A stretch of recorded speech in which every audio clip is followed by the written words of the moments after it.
So hello mga ka-Boss Mart. May i-share lang akong video. Kasi noong November 1, pauwi na ako noon ng bahay. Tapos may lumapit sa akin na isang matanda na lalaki. May siya, daladalang tinitindang chicharon,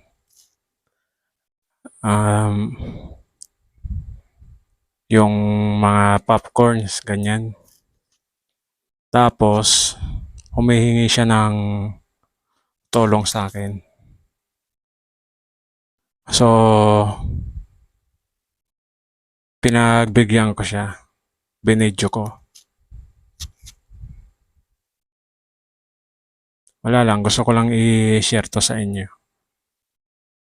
Ako gusto ko siyang tulungan pero for now, wala pa akong kayang ibigay sa kanya para maitulong. I-share ko lang to sa inyo. Etong video na to. Please pakinood po. Salamat.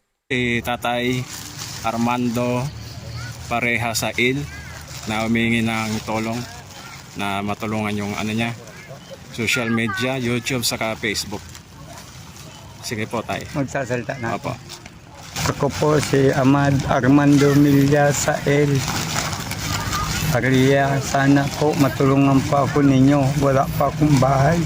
Kung saan pa ako buti ng gabi, doon na po natutulog.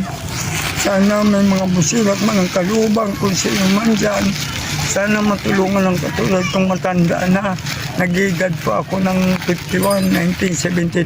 Pinanganak ako August 1. Ito pala paninda ko po ito. So, Natatagpuan pa ako ninyo dyan sa may... Mga paninda. Ano po, may waiting shade sa Pagsuayan. Umabot na po ako doon wawalong buwan na pa ako. Natutulog doon. Taga saan ka po, sir? Tayo. Kung saan pa ako buti ng gabi, doon na lang po natutulog. Dati po ang taga-Basod. Ang problema po, yung tumutulong sa akin na kapatid ko si Brando Milla Sael, ay namatay na po. Ayun. Doon po yung nakalibing po sa himlayan ng Paranaque Cemetery. Ngayon po, kung yung pong iniwan sa akin dyan na tulugan, sa akin na lang daw po yun pag ako mamatay.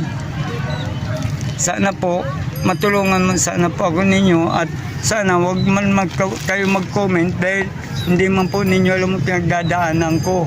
Ako may mga anak pa ako. Ang problema lang kako mga anak ko, magsimula nagbablogger ako, ay hindi na ako nila pinapansin. Dahil ang sabi, ikinakaya daw po ako nila. Ngayon, kung alam mo gusto man ako nyo matulungan, yung pulong itutulong nyo sa akin, isi-share ko din po sa ikakawang gawa ko po. Saka sana po, ma-member man po ako ninyo sa pagbablad ninyo para masanay ako at maasa ako. Yeah. Kung paano ako matuto. Ako po, wala pa ako pinag-aralan, hindi po nakakapagbasa. Ang nababasa ko lang po katulad ng Bicol, Maynila, Paranaque, Alabang, Cavite. Hindi po ako marunong magpila po ng baydita. Pero pangalan ko po, nasusulat ko. Hindi rin po ako nakakapagbasa. Lalo na kung mataas ang babasa, hindi ko na po yung kaya. Nagbubuto man pa ako, pero wala po akong bahay. Dahil ang sabi nila, pwede raw magbuto kung meron kang sariling bahay. Hindi man po din ako nakakatanggap ng ayuda. Dahil kung saan ako butin po ng gabi, doon na lang po ako natutulog. Sana, wala man sana mag-comment, lalo na kung yung mga kamag-anak ko dyan na meron, huwag man sana sila mag-comment. Dahil hindi naman nila alam pinagdadaanan. Saka nung bata pa po ako, kasama-sama ko ng nanay ko na nabubuhay pa siya. Maski saan kami pumunta, kasama ako. Nung nanirahan po kami sa Santa Ana, Maynila, kasama din pa ako. Nung nanirahan po kami sa Tutuban, kasama din pa ako, nagtitinda pa ako dahil nung bata pa ako doon ng tubig. Yung sa Dait man po, nagtitinda mo pa ako ng sandubag. Katulong-tulong pa ako ng nanay ko. Hindi ko man nanay ko masalba nung nabubuhay pa. Dahil wala man po akong kakayanan na para ibigay sa kanya. Para Ang tumulong. naitutulong ko lang po sa nanay ko, kung yung pagpapalimos ko dati sa Manila, nung nawala na akong trabaho. Isa po akong bulag na, isang mata ko po bulag na. Isang PW, artificial na lang to. Opo.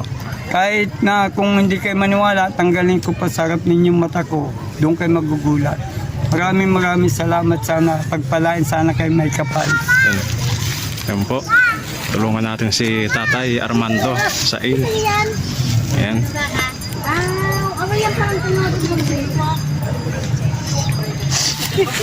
Sige po tayo.